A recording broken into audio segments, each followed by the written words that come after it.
নমস্কার বন্ধুরা, আমার চ্যানেলে আমি আপনাদেরকে স্বাগত জানাই। টিকটিকি আরশোলা কম বেশি আমাদের অনেকেরই বাড়িতে রয়েছে। এখন যেহেতু মাঝে মধ্যে বৃষ্টি হচ্ছে, বাইরের ছোটোখাটো পোকামাকড় বাড়ির ভেতরে চলে আসে, আর এদের খাওয়ার জন্য টিকটিকি বাড়িতে এখানে ওখানে ঘুরে বেড়াতে দেখা যায়। তাছাড়াও অনেক সময় দেখা যায় জল যাওয়ার নালি বা ড্রেন দিয়ে বাড়ির ভেতরে আরশোলা চলে আসে। আবার কখনো কখনো যদি বাড়িতে পুরনো কাঠের বা কার্টনের কোনো বক্স থেকে থাকে, সেখান থেকেও দেখা যায় ছোটোখাটো আরশোলা সৃষ্টি হয়।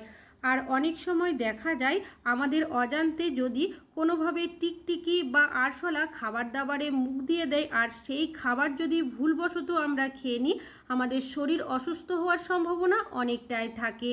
তবে আপনাদের বাড়িতেও যদি আরশোলা টিকটিকির উপদ্রব অনেকটাই বেশি হয়ে গেছে, তাহলে কিন্তু এই ভিডিওটা আপনাদের জন্য। কোনো রকমের ওষুধ কেমিক্যাল ব্যবহার ছাড়াই ঘরোয়া কিছু উপকরণ দিয়ে আপনারা কিন্তু খুব সহজেই বাড়ি থেকে টিকটিকি আরশোলা তাড়িয়ে দিতে পারেন। তেমনই আপনাদের কাছে শেয়ার করব দুটো পাওয়ারফুল দেশি টোটকা। চলুন দেখে নেওয়া যাক কীভাবে আপনারা খুব সহজেই বাড়ি থেকে টিকটিকি আরশোলা তাড়িয়ে দেবেন। সবার প্রথম নিয়ে নিয়েছি এখানে বেশ কিছুটা পরিমাণের পেঁয়াজের খোসা। পেঁয়াজ আমরা প্রত্যেকেই রান্নাতে ব্যবহার করে থাকি, তবে খোসাগুলো কিন্তু প্রত্যেকেই ফেলে দিই, কোনো কাজে ব্যবহার করি না। তবে আজ কিন্তু এই পেঁয়াজের খোসারই ব্যবহার করব। কিভাবে ব্যবহার করব পুরোটাই শেয়ার করব। তো আর নিয়ে নিয়েছি এখানে তেজপাতা।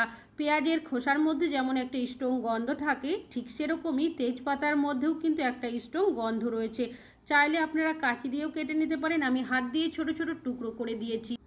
আর নিয়েছি এখানে আমি একটা ন্যাপথলিন, যে ন্যাপথলিন জামা কাপড়ে দেওয়ার জন্য ব্যবহার করি, সেই ন্যাপথলিনই নিয়েছি।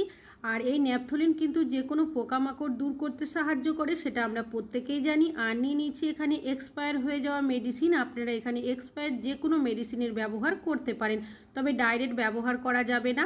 এখানে একটা পেপার নিয়েছি, পেপারের মধ্যে ন্যাপথলিন আর এক্সপায়ার মেডিসিনটা দিয়ে দেব। এবার একটা পাথরের সাহায্যে আমি আঘাত করে যতটা সম্ভব এভাবে করে গুঁড়ো করে নেব। একদম যে মিহি গুঁড়ো করতে হবে তা কিন্তু নয়, যতটা সম্ভব চেষ্টা করবেন গুঁড়ো করে নেওয়ার। এবার এই মিশ্রণটাও কিন্তু দুটোভাবে ব্যবহার করব। তো এখন আমি এই মিশ্রণটাকে সাইডে সরিয়ে রাখছি। অন্যদিকে নিয়ে নিচ্ছি এখানে একটা পাত্র। এমন পাত্র নেবেন যেটা কোনো খাবার কাজে ব্যবহার করেন না। এর মধ্যে দিয়ে দেব আমি বেশ কিছুটা পরিমাণের ফুটন্ত গরম জল। এখানে কিন্তু অবশ্যই আপনারা গরম জলের ব্যবহার করবেন, ঠান্ডা জলের ব্যবহার করা কিন্তু কোনোভাবেই যাবে না। যে পেঁয়াজের খোসা তেজপাতাগুলো রেখেছিলাম সেগুলোও দিয়ে দিয়েছি। এবার যে এক্সপায়ার মেডিসিন আর ন্যাপথলিনের গুঁড়োটা রেখেছিলাম সেটা কিছুটা পরিমাণের দিয়ে দেব, আর কিছুটা সাইডে সরিয়ে রাখবো পরে ব্যবহার করার জন্য। উপকরণগুলো খুব ভালোভাবে মিশিয়ে নিতে হবে, তবে এখানে এমন জিনিসের ব্যবহার করবেন না যেগুলো খাবার কাজে ব্যবহার করেন। তো সব উপকরণগুলো মিশিয়ে নিয়েছি। এবার যাতে করে সব উপকরণগুলো জলের সাথে মিশে যায় আর একটু ঠান্ডা হয়ে যায়, তাই পাত্রটাকে সাইডে সরিয়ে রেখেছি। অন্যদিকে আমি একটা পাত্র নিয়েছি।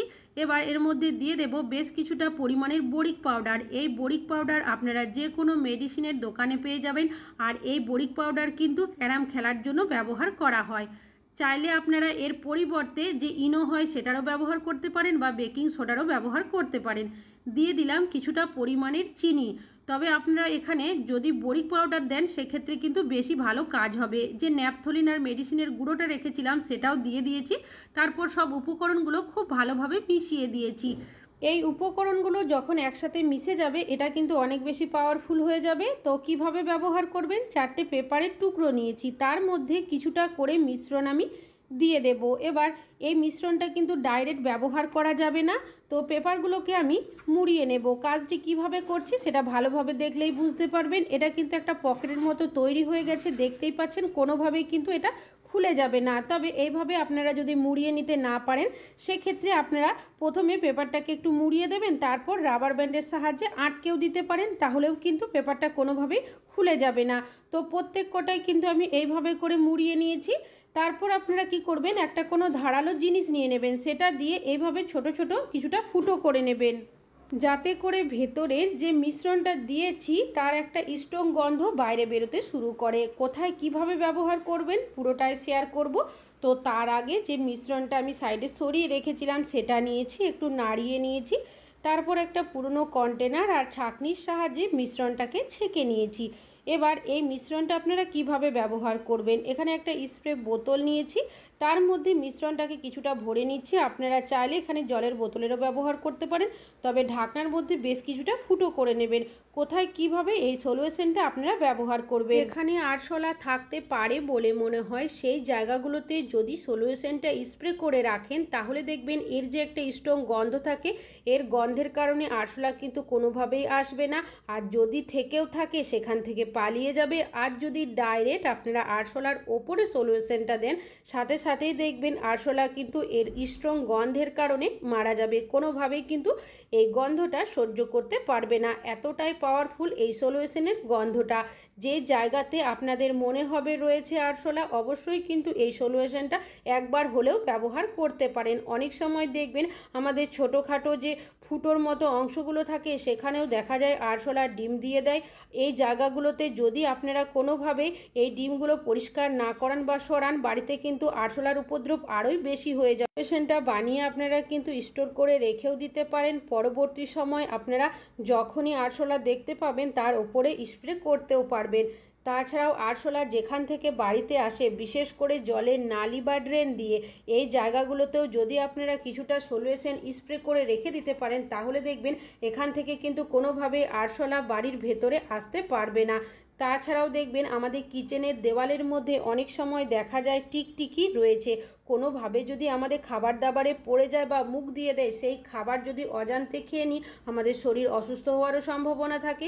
তো কিছুটা সলিউশন অবশ্যই আপনারা কিচেনের দেওয়ালের মধ্যে স্প্রে করে রাখবেন। এর যে একটা স্ট্রং গন্ধ থাকে, এর গন্ধের কারণে দেখবেন কোনোভাবেই কিন্তু আপনারা কিচেনের দেওয়ালের মধ্যে আরশোলা টিকটিকি কোনো কিছুই দেখতে পাবেন না। এই সলিউশনের গন্ধটা এতটাই পাওয়ারফুল। তাছাড়াও যদি ডাইরেক্ট স্প্রে করতে না চান সেক্ষেত্রে কিছুক্ষণ পর একটা কাপড়ের সাহায্যে মুছেও দিতে পারেন। তাছাড়াও আমাদের যেখানে এলইডি লাইট বা টিউব লাইট লাগানো থাকে, অনেক সময় দেখবেন এই জায়গাগুলোতে ছোটোখাটো পোকামাকড় বসে থাকতে দেখা যায়, যেগুলো খাওয়ার জন্য টিকটিকিরাও কিন্তু অনেক সময় এখানে ঘোরাঘুরি করতে থাকে। অবশ্যই কিন্তু কিছুটা সলিউশন এই জায়গাতেও স্প্রে করে রাখবেন। এর গন্ধের কারণে এখানে কিন্তু কোনো পোকামাকড় বা টিকটিকি আসবে না। তাছাড়াও যেখানে আমাদের ঘড়িটা থাকে, ঘড়ির উল্টো সাইডেও দেখা যায় অনেক সময় টিকটিকি রয়েছে। অবশ্যই কিন্তু এই জায়গাগুলোতেও কিছুটা সলিউশন স্প্রে করে রাখবেন। তাছাড়াও যেখানে টিকটিকি থাকতে পারে বলে মনে হয় অবশ্যই কিন্তু সলিউশনটা এইভাবে স্প্রে করে রেখে দেবেন। বিশেষ করে আমাদের টয়লেটের কোমোডের পিছনের দিকে অনেক সময় টিকটিকি দেখা যায়, এই জায়গাগুলোতেও কিছুটা সলিউশন স্প্রে করে রাখলাম। তাছাড়াও টয়লেটের সাইডের দেওয়ালেও কিন্তু কিছুটা সলিউশন স্প্রে করে রেখে দিলাম।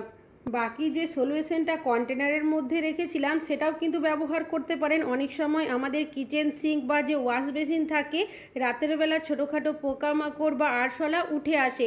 তো আপনারা কি করবেন, এই সলিউশনটা কিছুটা হলেও কিচেন সিঙ্কের মধ্যে বা ওয়াশ বেসিনের মধ্যে যদি এইভাবে দিয়ে রাখতে পারেন, এর যে একটা উগ্র গন্ধ থাকে, এর গন্ধের কারণে কোনো পোকামাকড় আরশোলা দেখবেন এখান থেকে আর বেরিয়ে আসবে না। বাড়িতে এমন কিছু কিছু জায়গা রয়েছে যেগুলোতে কিন্তু এই সলিউশনটা আমরা কোনোভাবে ব্যবহার করতে পারি না। সেক্ষেত্রে আপনারা যে মিশ্রণটা পেপারে মুড়িয়ে রেখেছিলেন সেটা অবশ্যই কিন্তু ব্যবহার করতে পারবেন। তো কোথায় কিভাবে এগুলো ব্যবহার করবেন চলুন দেখে নেওয়া যাক।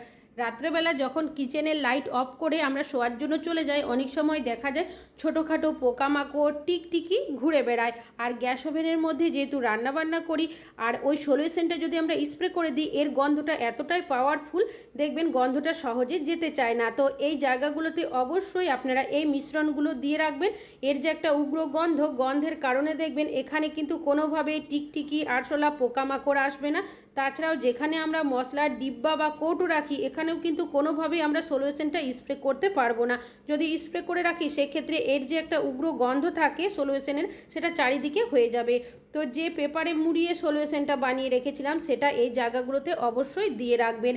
তো এই সলিউশনগুলো আপনারা কোথায় ব্যবহার করবেন, যেখানে আপনারা স্প্রে করতে পারবেন না সলিউশনটা। বিশেষ করে দেখবেন অনেক সময় কি হয়, আমাদের বাড়িতে যদি পুরনো কার্টনের বক্স বা কাঠের জিনিসপত্র থাকে যেগুলো আমরা কোনো কাজে ব্যবহার করি না, এখানেও কিন্তু অনেক সময় ছোটোখাটো আরশোলা হয়ে যায় বা তেলাপোকা হয়ে যায়। আর এগুলো কিন্তু অবশ্যই যদি ব্যবহার না করেন সেক্ষেত্রে বাইরে করে দেবেন। আর যদি কোনো কারণবশত রেখে দেন সেক্ষেত্রে আপনারা এইভাবে সলিউশন বানিয়ে নেবেন। আর এই কার্টনের ধরনের বক্সগুলোর মধ্যে দিয়ে রাখবেন। এর যে একটা উগ্র গন্ধ থাকে, এর গন্ধের কারণে দেখবেন এখানেও কিন্তু আর আরশোলারা আসবে না। তাছাড়াও যেখানে গ্যাসের সিলিন্ডার রাখা হয় অনেক সময় তার নিচের সাইডেও দেখা যায় ছোটোখাটো পোকামাকড় রয়েছে বা আরশোলা রয়েছে। অবশ্যই কিন্তু এই সলিউশনগুলো এইভাবে করে দিয়ে রাখতে পারেন। আশা করছি আরশোলা টিকটিকি তাড়ানোর দুটো টিপস শেয়ার করেছি, যেটা আপনাদের ইচ্ছা ব্যবহার করতে পারেন।